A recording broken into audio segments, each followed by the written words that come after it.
Mixed reviews for new President Mnangagwa first 100 days in the hot seat. Harare, Zimbabwean President Emmerson Mnangagwa took office 100 days ago, promising change and progressive steps towards a more democratic future after 37 years of Robert Mugabe's iron-fisted rule. However, his 100-day plan of action to stimulate the economy, attract foreign investment, curb corruption and promote human rights has received mixed reviews in the country. Since Mnangagwa took power, free state health care for children and the elderly, as well as a temporary reduction in fuel prices, have been introduced. The government has also removed police roadblocks and spot fines for traffic offences, which many see as having a positive impact on society.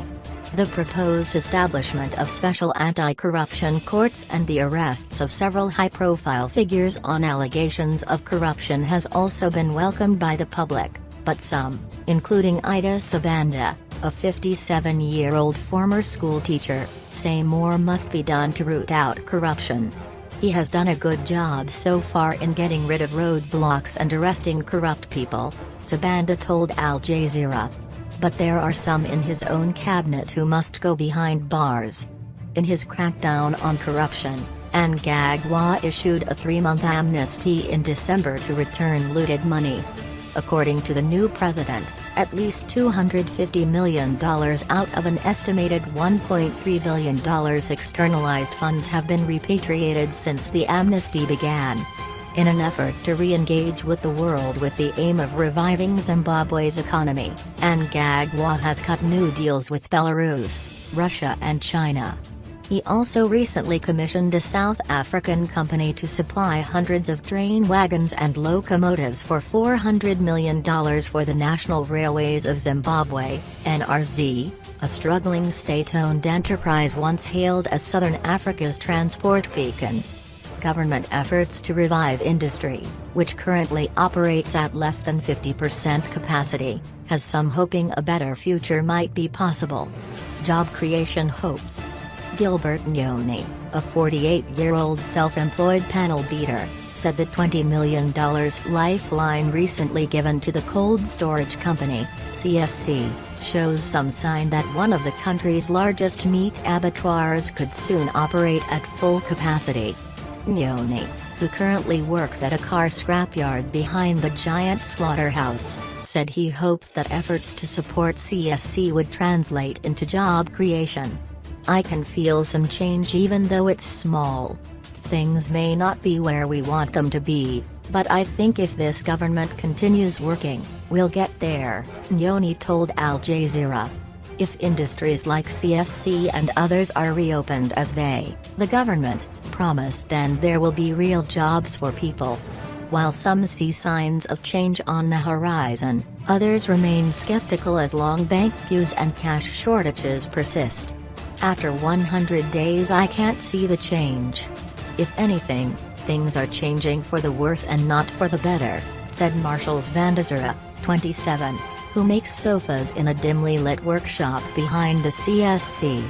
Now that this 100 days is gone, are we going to start counting another 100 days again waiting to see change? How many times will we count before the economy gets better?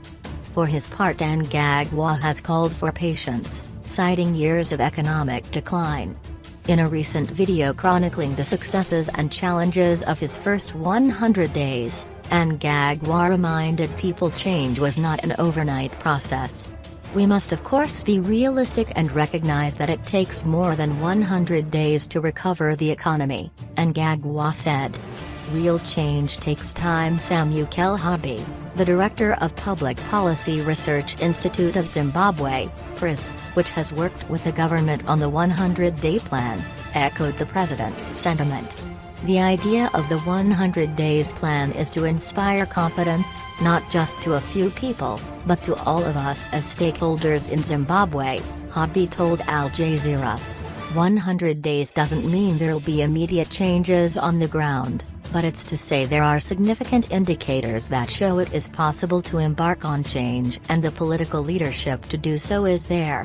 that the idea for the plan was partly inspired by the Adam Smith Institute, which in 2007 published a series of recommendations for a post-Mugabe administration.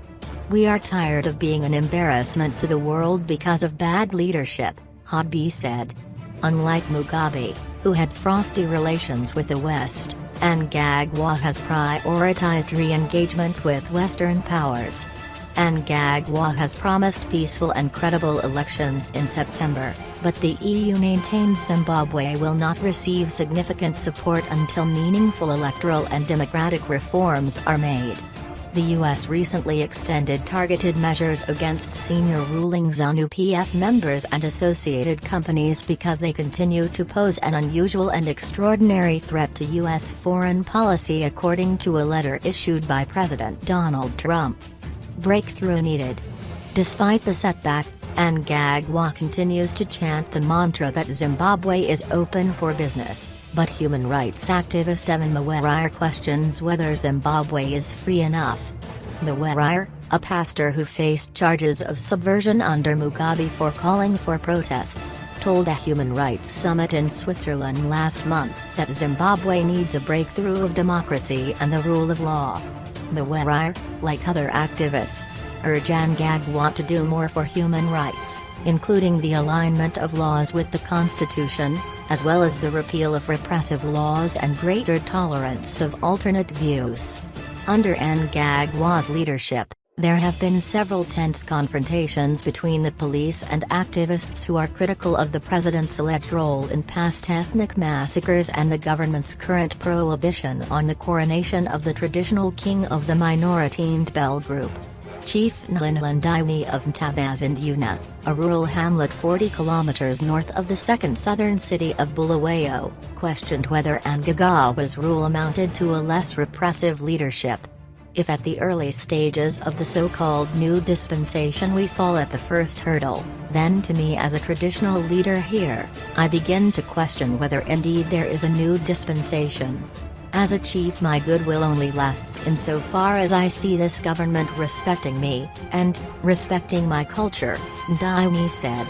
Zambi, the justice minister, says that despite some hurdles, Mnangagwa's government has a greater commitment to a people-centered human rights policy. However, firm action might seem a long way off to many Zimbabweans, 100 days after the fall of Mugabe.